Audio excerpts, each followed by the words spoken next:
pour être 4 années de suite la première représentante numéro 1 Nissan au Canada, euh, comment t'as fait pour te garder à jour puis rester au sommet? C'est juste un truc de chiffres ou c'est aussi dans l'attitude?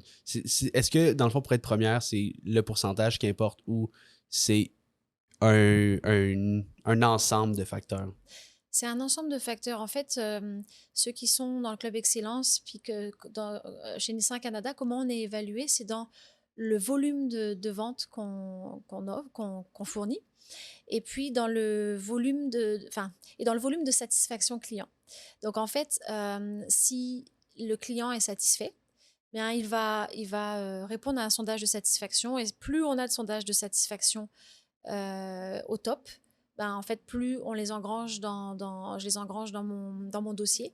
Et donc, 50-50, mon volume de vente et mon volume de clients satisfaits contribuent à établir mon score dans le classement des représentants de Nissan Canada. Donc, les deux sont très importants.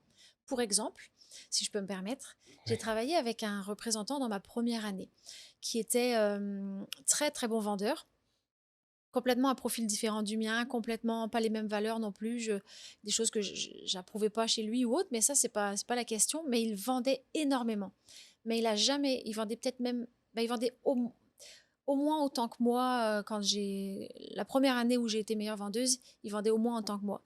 Mais il a jamais été dans le club excellence parce que son taux de satisfaction clientèle était vraiment pas bon. Les clients n'étaient pas satisfaits. C'était le genre de personne qui closait à pression puis qu'il avait un certain pourcentage qui annulait 2 jours après. Donc, malgré son volume de vente, il n'a pas pu bénéficier de cette valorisation ou de cet encouragement là de Mhm. Nissan Canada.